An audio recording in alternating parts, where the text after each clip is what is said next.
গরমে বেশি কিছু তেল মশলার খাবার খেতে ভালো লাগে না, তাই এইভাবে একবার পটলের রেসিপিটা বাড়িতে বানিয়ে দেখতে পারেন।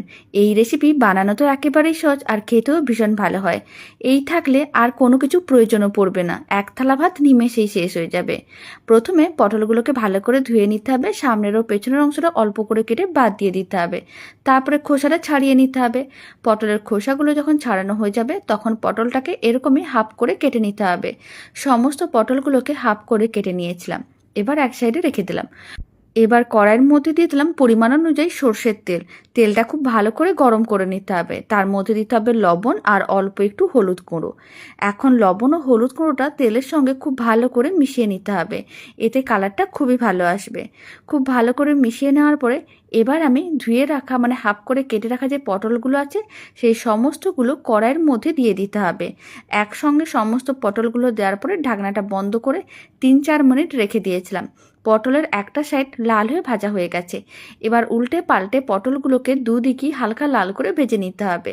তারপরে উল্টে পাল্টে আর একবার ঢাকনা বন্ধ করে 3 মিনিটের মতন রেখে দিয়েছিলাম। দুদিকই হালকা লাল করে ভাজা হয়ে গেছে। এখন ভেজে নেওয়া সমস্ত পটলগুলোকে তুলে নিতে হবে আর একটা মিক্সিং বোল বা যে কোনো একটা প্লেটের মধ্যে রেখে দিতে হবে। আর কড়াইতে বাকি যে তেলটা আছে সেই তেলের মধ্যে দিতে হবে অল্প একটু কালো জিরে। আর কিন্তু অতিরিক্ত তেল দেওয়া যাবে না, এইভাবে অল্প একটু কালো জিরে দিয়ে দিতে হবে আর 3টের মতন শুকনো লঙ্কা দিতে হবে। এখন 10-15 সেকেন্ড নাড়াচাড়া করে কালো জিরে ও শুকনো লঙ্কাটাকে ভেজে নিতে হবে। ততক্ষণে এই দিকে আমি একটা মিক্সির জার নিয়েছি, তার মধ্যে দিয়ে দিলাম বেশ কিছুটা পরিমাণ পোস্ত, 3 চামচের মতন। আর আমি অল্প জল দিয়ে দিলাম। এবার সমস্ত কিছু খুব ভালো করে পেস্ট করে নিতে হবে। পোস্তটা খুব ভালো করে পেস্ট করে নিয়েছিলাম। পোস্ত বাটা একেবারে রেডি। আর এদিকে যে ফোড়নটা ভাজতে দিয়েছিলাম সেগুলো ভাজা হয়ে গেছে। হাফ চামচের মতন আদা বাটা দিয়ে দিলাম। আদা বাটাটাকেও হালকা করে ভেজে নিতে হবে যাতে কাঁচা গন্ধটা চলে যায়। যখনই আদা বাটার কাঁচা গন্ধ চলে যাবে তার মধ্যে দিয়ে দিতে হবে পেস্ট করে রাখা পোস্ত, পোস্ত বাটাটা দিয়ে দিতে হবে। খুব ভালো করে মিশিয়ে নিতে হবে।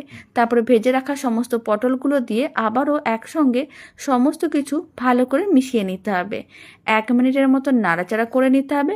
তারপরে দিয়ে দিতে হবে কিছুটা পরিমাণ জল। ছোট বাটির 1 বাটির মতন জল দিলাম। জলটাও খুব ভালো করে একসঙ্গে মিশিয়ে নিতে হবে। এখন রান্নার মধ্যে স্বাদ অনুযায়ী লবণ আর স্বাদ অনুযায়ী চিনি দিতে হবে। যে কোনো ঝাল জাতীয় রান্না অল্প একটু মিষ্টি দিলে খেতে বেশ ভালোই লাগে, তবে চিনিটা একেবারেই অপশনাল, আপনাদের যদি পছন্দ না হয় নাও দিতে পারেন। খুব ভালো করে মিশিয়ে 5 থেকে 7 মিনিট মিডিয়াম ফ্লেমে রান্না করে নিতে হবে যাতে ঘন হয়ে যায়। যখন রান্নাটা ঠিক এরকমই ঘন হয়ে আসবে তার বুঝে নিতে হবে পটল পোস্ত একেবারেই রেডি। খুব বেশি মশলার প্রয়োজন পড়ে না আর খেতে তো ভীষণ ভালো হয়। পটল পোস্ত সার্ভ করার সময় ওপর থেকে অল্প একটু সর্ষের তেল ছড়িয়ে দিতে হবে।